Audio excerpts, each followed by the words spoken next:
आज आपण भारताच्या संविधानाचं पारायण करत असताना सलग 185 पुष्प गुंफत आहोत.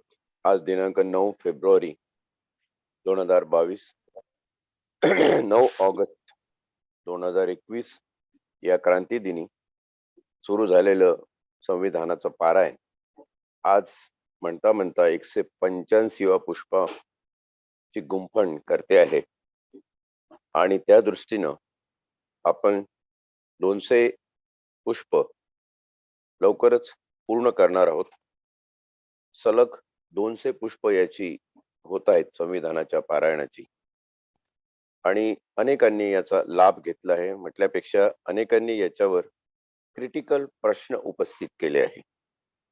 काही परिस्थितीला धरून आहेत, काही प्रश्न कायदा सुव्यवस्थेला धरून आहे, काही प्रश्न घटनात्मक यशस्वीता आणि घटनात्मक अपयश काय आहे, ते कसं होतं या बाबतीतले आहे. काही शैक्षणिक स्वरूपाचे प्रश्न होते, ज्याच्यामध्ये एज्युकेटिव्ह की याचा अर्थ काय नेमका. तर काही प्रश्न असे होते की ही नुसतं संविधानावरची एक टीका टिप्पणी आहे की काय.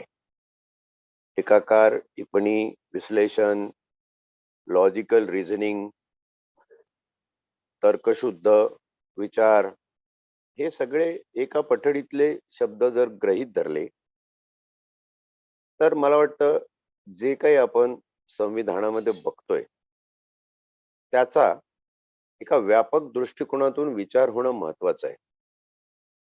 आता व्यापक दृष्टिकोन म्हणजे नेमकं काय, तर संविधानाची निर्मिती ही कशासाठी?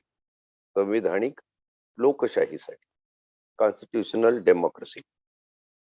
कॉन्स्टिट्यूशनल डेमोक्रेसी मधून निर्माण झाली पार्लमेंटरी डेमोक्रेसी, संसदीय लोकशाही, ज्याचं संसद श्रेष्ठ आहे आणि अनुच्छेदामध्ये आपण बघितलं आहे. आणि हे असं होत असताना सगळ्या समाजातल्या घटकांना उचित असं प्रतिनिधित्व तिथे मिळालं पाहिजे, कारण घटनेत आपण समानता हे तत्व, समता हा सिद्धांत पुराशी बाळगलेला आहे. त्या दृष्टीनं एक समतेचं राज्य, ज्याच्यामध्ये सामाजिक न्याय असेल, अशा प्रकारचं निर्माण करण्याचा एक जो संकल्प आहे, त्या संकल्पाला अनुसरून आपण हे सगळं करत. आणि जेव्हा असा संकल्प असतो तेव्हा आपल्याला आवर्जून हे बघायला पाहिजे की समाजातले सगळे घटक, आणि भारताच्या बाबतीत हे विशेषत्वाने घडलंय जी जगामध्ये इतर कुठल्याही देशात परिस्थिती आढळत नाही. ती परिस्थिती वर्ण व्यवस्थेमुळे, प्रचलित असलेल्या जात व्यवस्थेमुळे हजारो वर्षापासून जी भारतामध्ये होती. प्रश्न एक इथे असा होता की समानतेच्या तत्वावर, समतेच्या एका व्यासपीठावर हे सगळे लोक कसे आणायचे. आणि हे फार मोठं आव्हान त्यावेळी घटनापीठासमोर होतं. घटनापीठाने हे आव्हान एक हाती पेललेलं आहे. आंबेडकरांसारखे, आंबेडकरांच्या विचाराचे काही जे लोक होते, त्या लोकांनी एक हाती हा तंबू पेलला की या लोकांचं काय. किंबहुना राजकीय स्वातंत्र्य हे खऱ्या अर्थाने स्वातंत्र्य नाही, तर ते सामाजिक स्वातंत्र्य असलं पाहिजे. कारण सामाजिक न्याय आम्ही म्हणतोय, तर सामाजिक न्याय केव्हा शक्य होईल की ज्यांच्यावर अन्याय झालाय त्यांना न्याय देण्यासाठी आपण थोडंसं पुढे आणलं पाहिजे.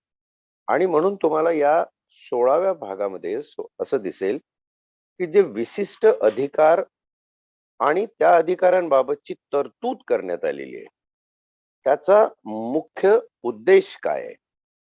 आता उद्देश पूर्ती झाली की नाही आपण त्याचा नंतर विचार करू, कारण उद्देश पूर्ती ही दोन्ही बाजूनी बघा. आज जे सगळ्यात जास्त टीका होते ते आरक्षण, रिझर्वेशन, म्हणजे याच एका 16 भागावर खऱ्या अर्थाने आज सगळ्या समाज स्तरामध्ये टीका होत आहे.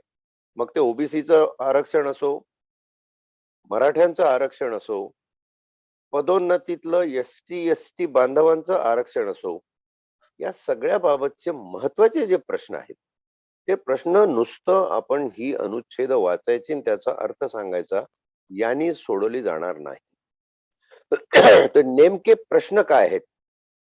एकदा डोकं दुखायला लागलं की तेव्हाच औषध काय आहे त्याचा माणूस विचार करेल. नेमके प्रश्न काय आहेत?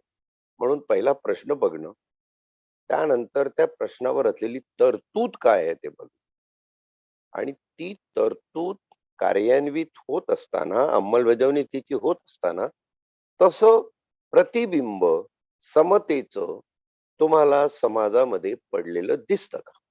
ते बघणं. हा एक सर्वंकष उद्देश या संविधान पारायणाचा जो आहे, त्याच उद्देशाने आपण आजपर्यंत हे 185 पुष्प याचे गुंफत आलेलो आहोत.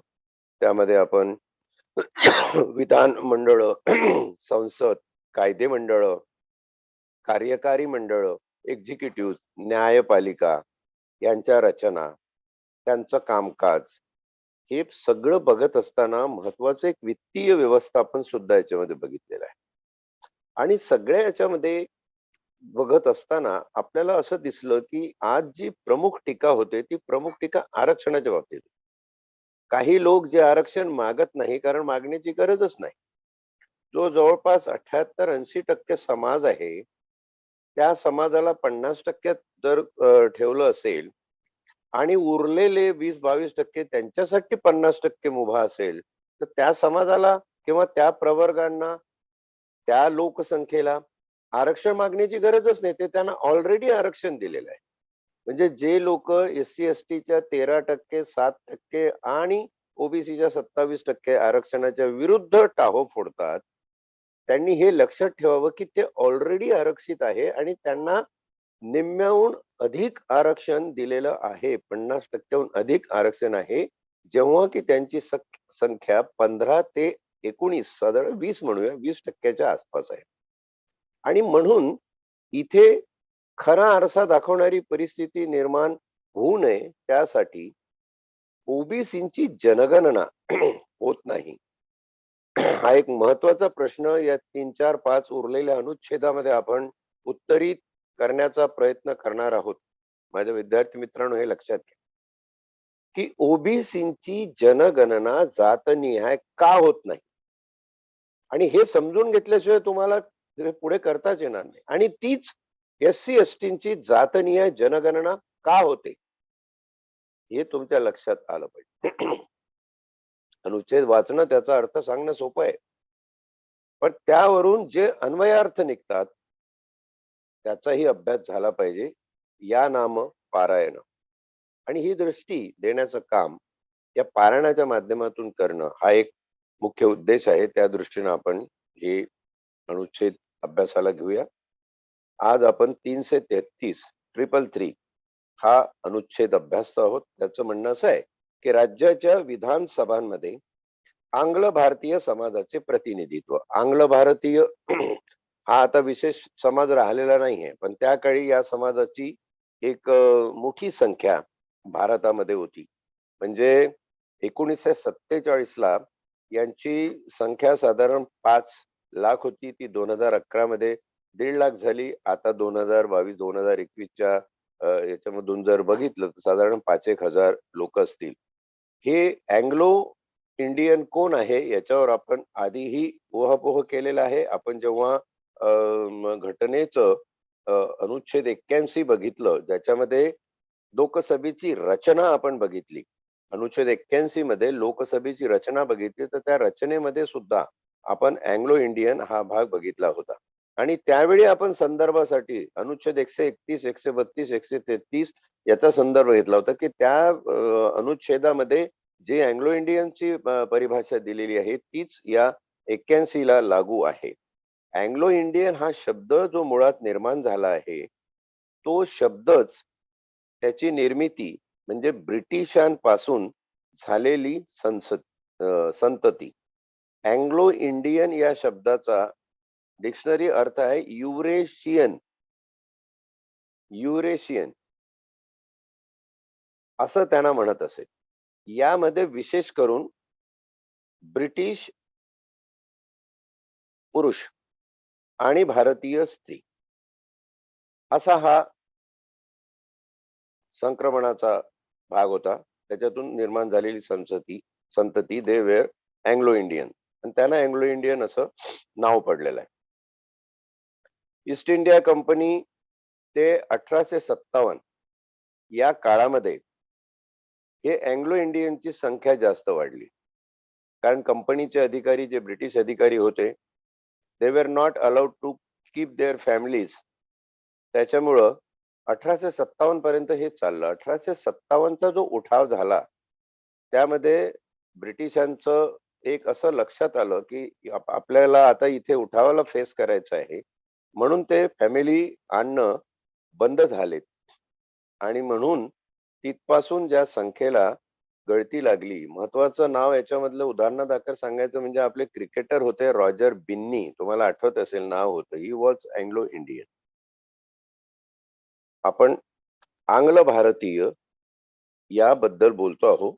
अनुच्छेद 170 मध्ये काही असले तरी जर एखाद्या राज्याच्या विधानसभेत आंग्ल भारतीय समाजास प्रतिनिधित्व मिळण्याची गरज आहे व त्यास पर्याप्त प्रतिनिधित्व मिळालेले नाही असे त्या राज्याच्या राज्यपालाचे मत असेल तर त्या समाजाचा एक सदस्य विधानसभेवर नामनिर्देशित करता येईल. लोकसभेवर 2 आणि राज्याच्या विधानसभेवर 1. पण तोही तिथे अँग्लो इंडियन लोकांची संख्या किती आहे, अँग्लो इंडियन लोकांना प्रतिनिधित्व देणं गरजेचं आहे का, असं जर राज्यपालास वाटत असेल किंवा विधानमंडळास राज्याच्या असं वाटत असेल, तशाप्रमाणे एखादा ठराव येत असेल आणि म्हणून राज्यपाल या ठिकाणी अशी नियुक्ती करू शकतात. 334 राखीव जागा व विशेष प्रतिनिधित्व 70 वर्षानंतर समाप्त होणे हाही एक महत्वाचा संदर्भ आहे. या भागाच्या पूर्वगामी तरतुदीमध्ये काही असले तरी लोकसभेत व राज्याच्या विधानसभेत अनुसूचित जाती व अनुसूचित जनजाती यांच्याकरिता जागांचे आरक्षण आणि लोकसभेत व राज्याच्या विधानसभेत आंग्ल भारतीय समाजाला नामनिर्देशित प्रतिनिधित्व यांच्याशी संबंधित असणाऱ्या या संविधानाच्या तरतुदी या संविधानाच्या प्रारंभापासून 70 वर्षाचा कालावधी संपताच अंमलात असण्याचे बंद होईल.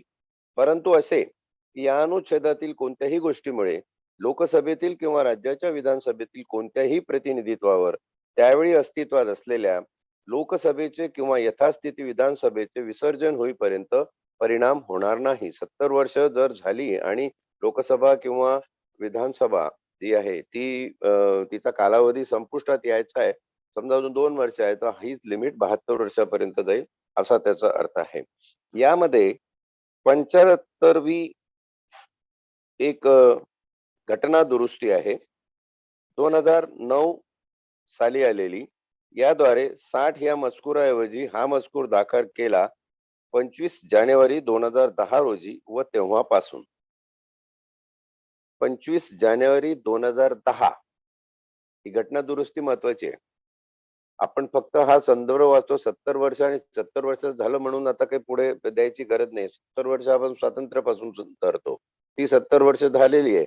पण ही घटना दुरुस्ती जी आहे ती 2009 मध्ये आली आणि 2010 25 जानेवारी पासून लागू करण्यात आली. ती घटना दुरुस्ती काय म्हणते?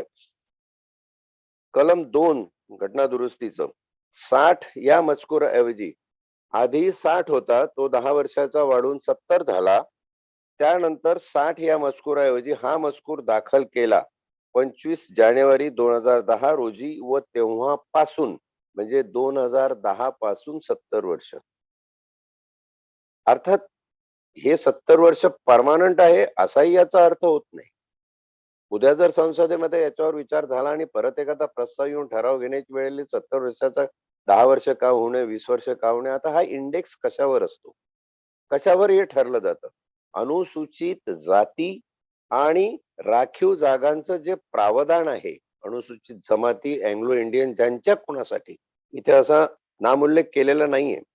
अनुसूचित जाती, अनुसूचित जनजातीचे सेवा व पदांमधला हक्क हा आपण पुढचा अनुच्छेद बघणार आहोत. त्याच्या आधी हा मुद्दा स्पष्ट करून घेऊया की जिथे जिथे राखीव जागाचा संदर्भ आहे, केवळ या राखीव जागा अनुसूचित जनजातीसाठी 70 वर्ष केलेले आहेत का? तर असं नाहीये. राखीव जागा जी कुठल्या कॅटेगरी मधली असेल, म्हणजे ती एखाद्या विशिष्ट कॅटेगरी मधली असेल, एखाद्या कला, साहित्य, क्रीडा प्रांतातली असेल, त्यालाही हा संदर्भ 70 वर्षाचाच लागू आहे. पण हा संदर्भ इथे कुठल्या इंडेक्सवर अवलंबून असतो. आता एक महत्वाची केस जी नागार्जुनच्या 2010च्या सुप्रीम कोर्टाच्या निर्णयान्वये चर्चिली जाते, अनेक मीडियावर दिसतं. त्याच्यामध्ये इम्पेरिकल डाटा नावाचा शब्द आपण सगळेजण ऐकत असतो. What is this empirical data? Empirical डाट्यामध्ये 3 गोष्टी प्रमुख घेतलेल्या आहेत.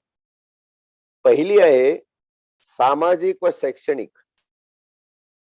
दुसरी आहे त्या समाजाची लोकसंख्या आणि त्या लोकसंख्येच्या प्रमाणात त्यांना मिळालेला पब्लिक सेक्टर मधला रोजगाराचा, नोकऱ्यांचा, सेवांचा, पदांचा भाग. आणि तिसरी आहे, जी अतिशय महत्वाची आहे, त्या समाजाची त्या समाजाची एकंदर आर्थिक परिस्थिती जी त्यांच्या राहणीमानातून निष्पन्न होते. म्हणजे तुम्ही जर तो फॉर्म बघितला तर त्या फॉर्म मध्ये इव्हन तुमच्या घरामध्ये कुठल्या भिंती आहेत, सिमेंटच्या आहे की मातीच्या आहे, दगडाच्या आहे, विटांच्या आहे, कुठल्या कॉन्क्रीटच्या आहे, कुठल्या प्रकारचं बांधकाम आहे, तुमच्याकडे किती बेडरूम आहे, तुमच्याकडे किती टॉयलेट बाथरूम्स आहे आणि टॉयलेट बाथरूम हे कुठल्या प्रकारचे आहे, ते फॉरेन कमोडच्या टाईपचे आहेत की साधे आहेत, असे हे सगळे फॉर्मचे म्हणजे तुमचं राहणीमान, तुमचं जीवनमान निर्धारित करणारा डाटा म्हणजे इम्पेरिकल डाटा. याची त्रिसूत्री असं म्हटलेलं आहे. ही त्रिसूत्री जशी सांगितली तशी. सामाजिक, शैक्षणिक. केवळ शिक्षण झालं आणि त्याला नोकऱ्या मिळाल्या नाही तर त्याला उन्नत म्हणता येणार नाही.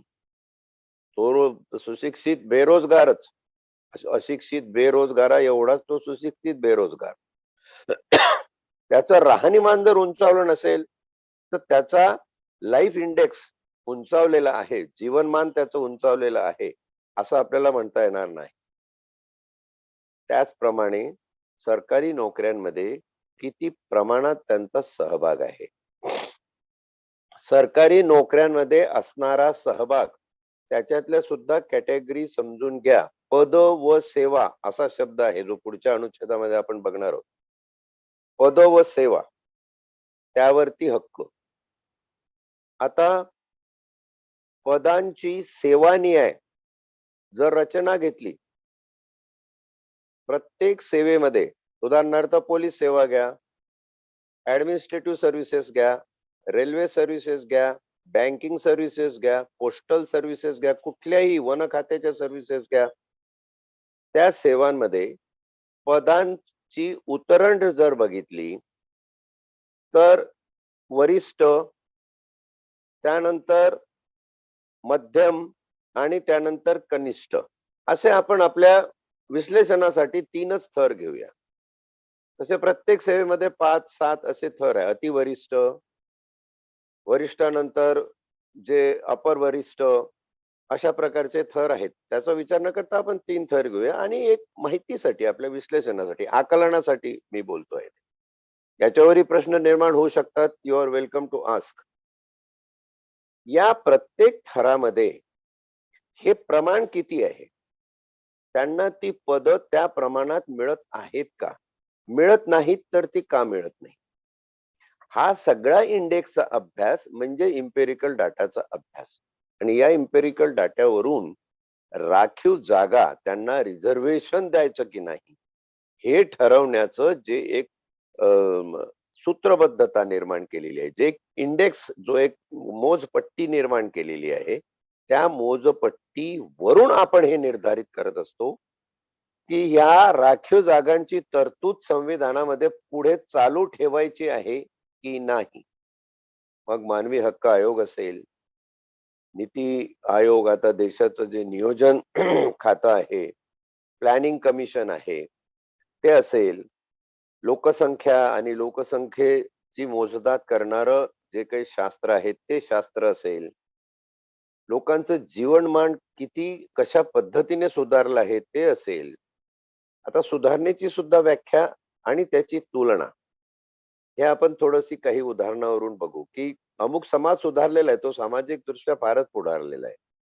हो, पण तो शेतावर काम करत होता, मराठा समाजाचा माणूस आहे, नगरला प्रकल्पग्रस्त झाला, त्याची जमीन गेली आणि तो आता मोटर स्टँडवर रिक्षा चालवतोय. पहिला शेतकरी होता तेव्हा तो पायी चालायचा. ते इंडेक्स निर्धारण करणारा जर एकदमच अति तज्ञ शहाणा असेल तर काय म्हणेल, ज्याच्याकडे पायी चालण्याशिवाय पर्याय नव्हता तो आज रिक्षावर बसलेला आहे, जीवनमान सुधारलेलं आहे. अशा रीतीने तुम्ही इंडेक्स निर्धारण करणार का? तो रिक्षावर आलाय पण जीवनमान सुधारलेलं आहे का? त्याच्या घरात तशी परिस्थिती निर्माण झाली आहे का? त्याची पोरं तशी शिकत आहेत का? तो किती शिकलेला आहे? त्याला त्याच्या समाजाला नोकऱ्यामध्ये किती स्थान मिळालेलं आहे? यावरून त्याचा इंडेक्स समजला पाहिजे ना. आणि मग त्याच्या विरुद्ध जर इतर काही उदाहरणं तुमच्या समोर असे असतील, की जे सायकलवर फिरायचे किंवा सायकल ज्यांना मुश्किलीने होती, त्यांच्याकडे स्वतःची प्रायव्हेट जेट विमानं आहेत. 10 बाय 15च्या खोलीत राहणारे लोक आज 250 करोडच्या मोठ्या उद्घाटित बंगल्यामध्ये राहायला लागलेले आहेत. मग हा इंडेक्स, याची तुलना, याचं कंपॅरिझन व्हायला नको?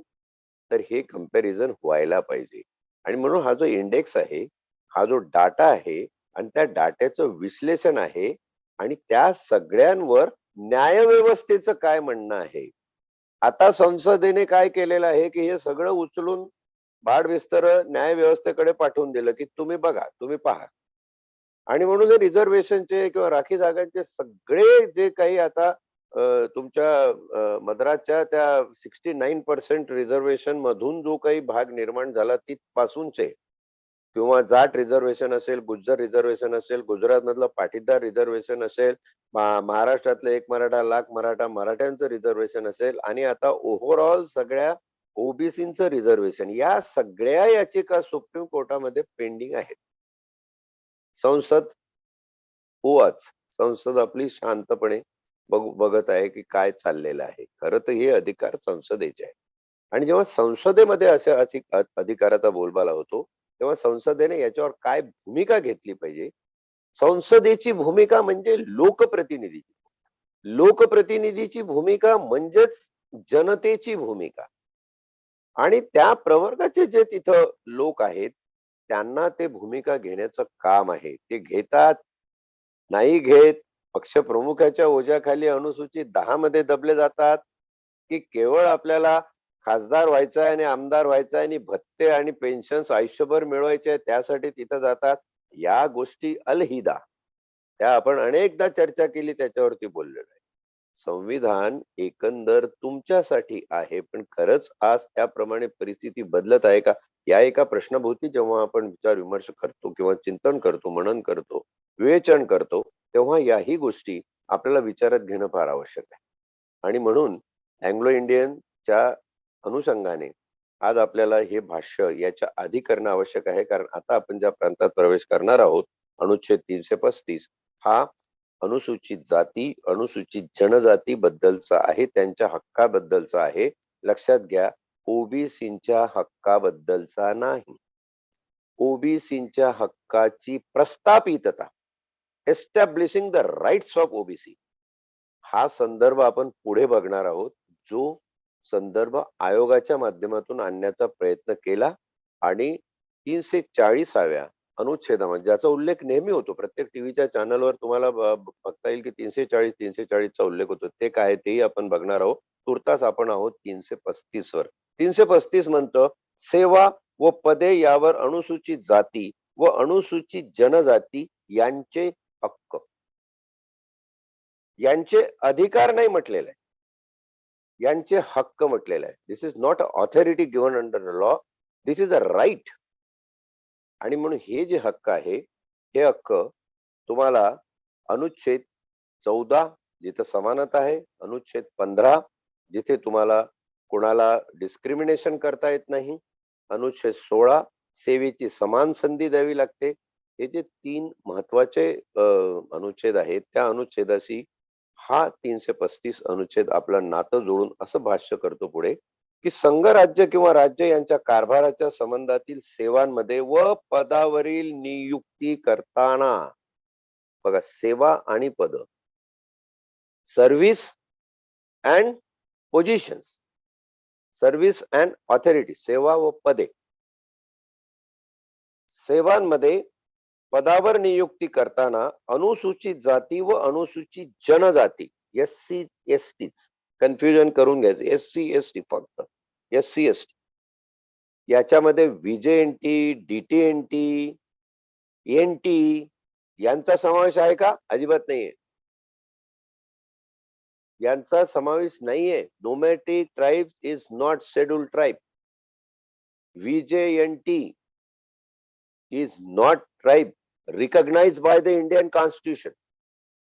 अनेकांचा हा भ्रम आहे. जे VJNT DTNT NT महाराष्ट्रामध्ये दिसतात ते ज्यांना कोणाच्या आशीर्वादाने निर्माण झाले, सगळ्या इतिहासात जाण्याची गरज नाही आपल्याला.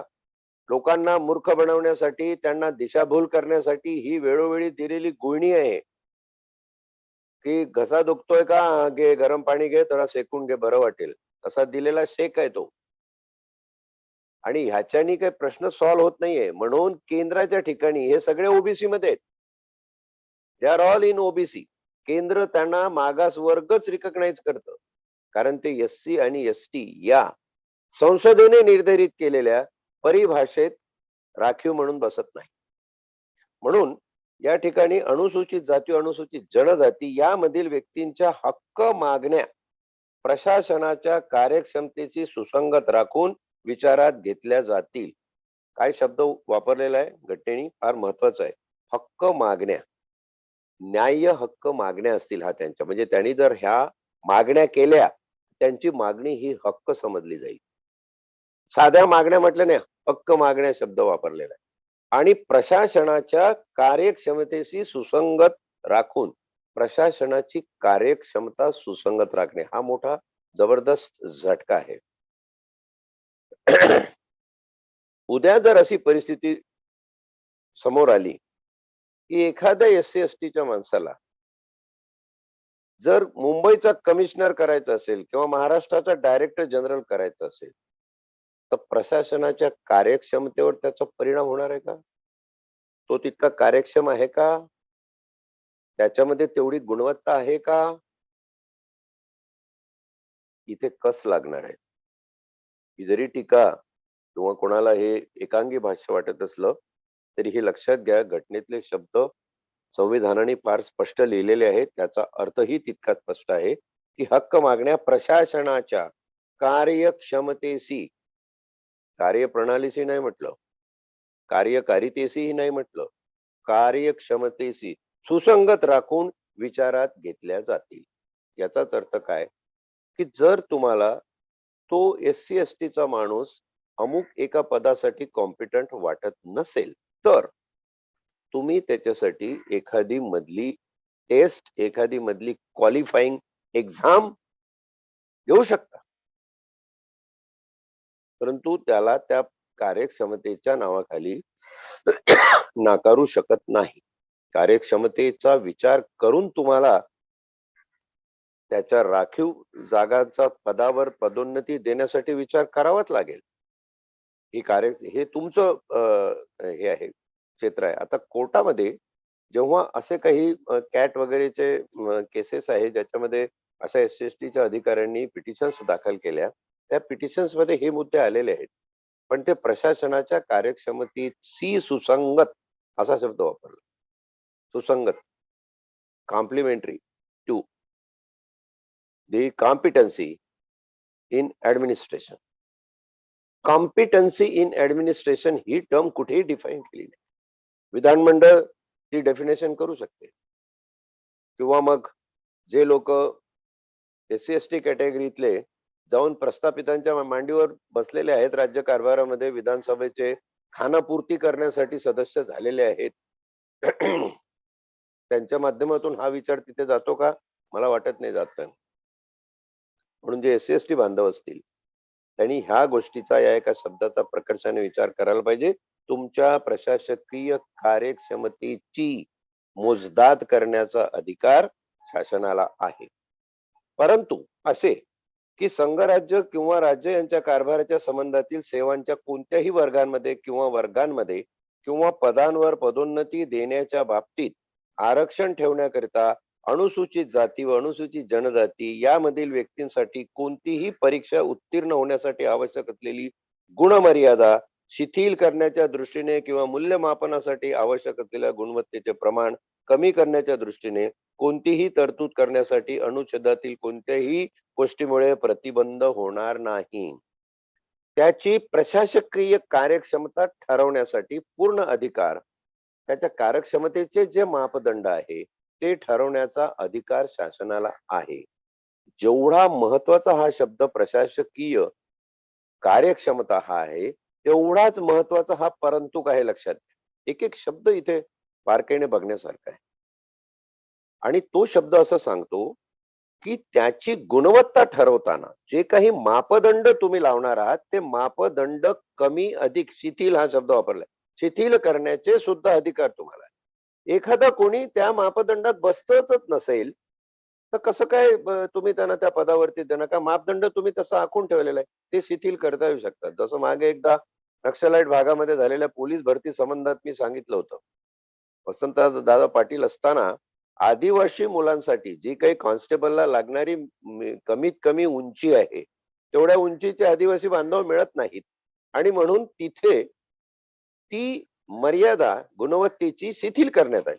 कमी उंचीच्या पण द्या, कारण त्यांना ते प्रतिनिधित्व तिथं मिळालं पाहिजे, कारण तो त्यांचा घटनात्मक 335 अनुच्छेदामध्ये सांगितलेला हक्क आहे. म्हणजे हे शिथिल करण्याच्या ज्या अधिकाराची व्याप्ती आहे ती शासनाकडे आहे, हे या ठिकाणी अधोरेखित होतं. आणि म्हणून असे अधिकार निर्माण होत असताना, त्याची अंमलबजावणी होत असताना तिथे प्रतिनिधी असणं महत्वाचं आहे. आणि प्रतिनिधी असून ते काय करतात?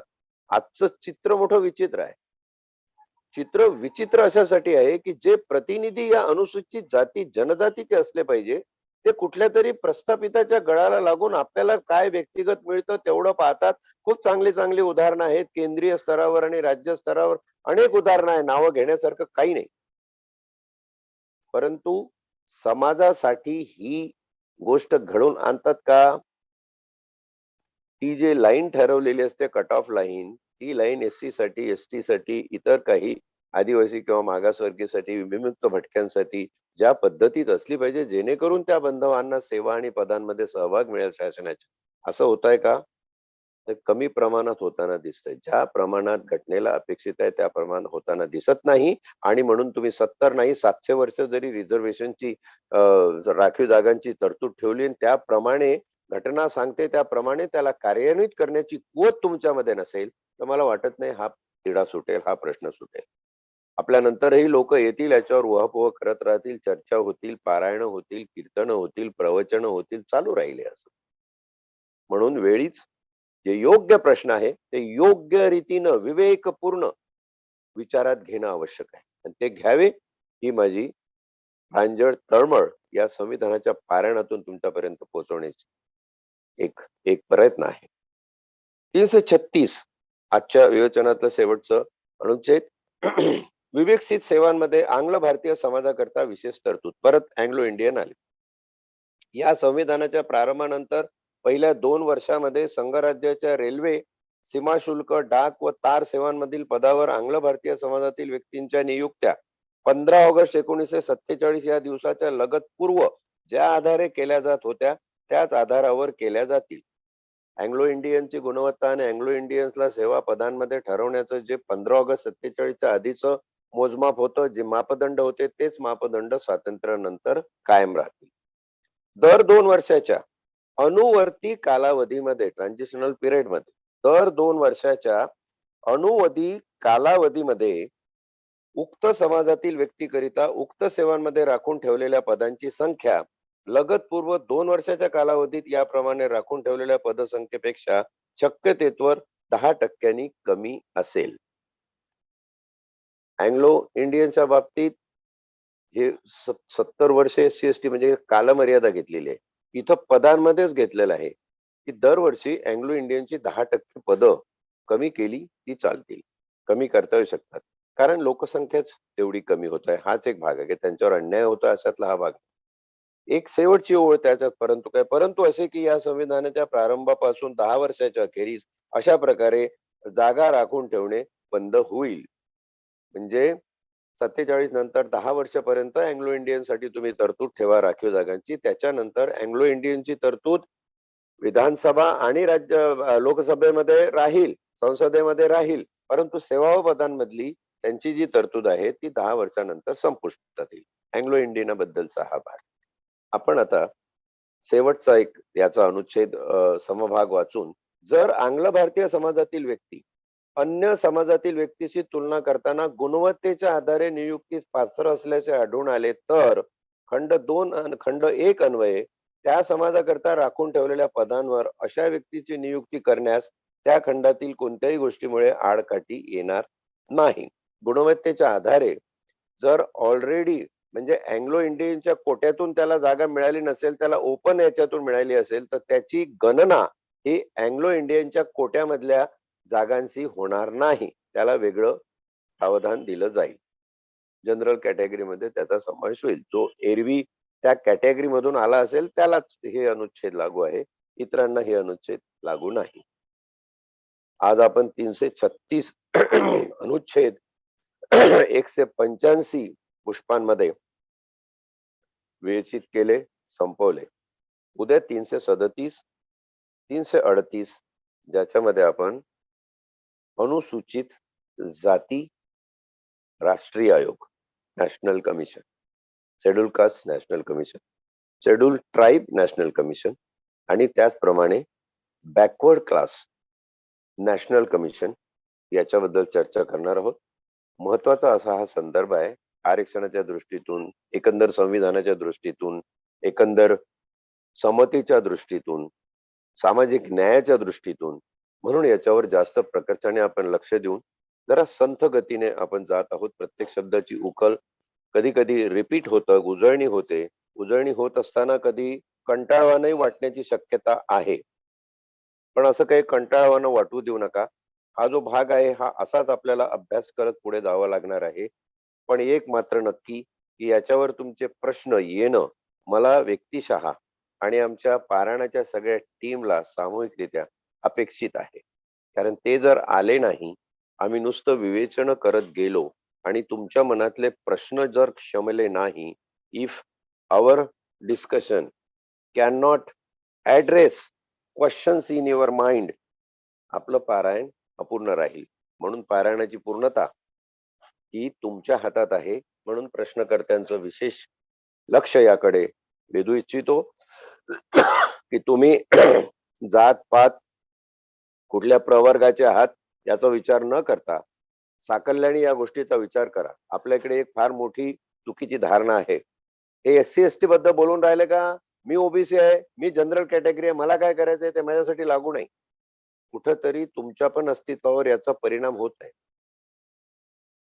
मी केवळ अमुक प्रवर्गातला आहे म्हणून त्या प्रवर्गाचा असेल तरच मी विचार केला, नाही तो विचार करणार नाही. काही बांधव मध्यंतरी असा प्रश्न घेऊन आले की हे आमच्या काय कामाचं आहे, आम्हाला याचं काय करायचं. अरे तुमच्या कामाचं नाही, पण जेव्हा सामूहिकरित्या तुम्ही टीका टिप्पणी करण्याच्या याच्यामध्ये येताना आरक्षणाला सरसकट दोष देऊन केवळ आरक्षणामुळे आज प्रगती झाली नाही आणि म्हणून आम्ही पब्लिक सेक्टर मधून प्रायव्हेटायझेशन सुरू केलं आणि खाजगीकरणाला लागलोय असा जो टाहो फोडता तो किती पोकळ आहे, किती निरर्थक आहे. कारण तुम्ही दुसरी बाजू त्याची बघूनच घेत नाही. म्हणून सगळ्यांनी सर्वंकष बुद्धीने एकमताने याच्यामध्ये सहभागी होऊन जे कल्याणाचे, समाजाच्या, देशाच्या प्रश्न असतील असे निश्चित विचारावे, त्याची उत्तरं देण्याचा प्रयत्न केला जाईल एवढं बोलतो आणि आज वेळेची मर्यादा लक्षात घेऊन थांबण्याची अनुमती मागतो. धन्यवाद.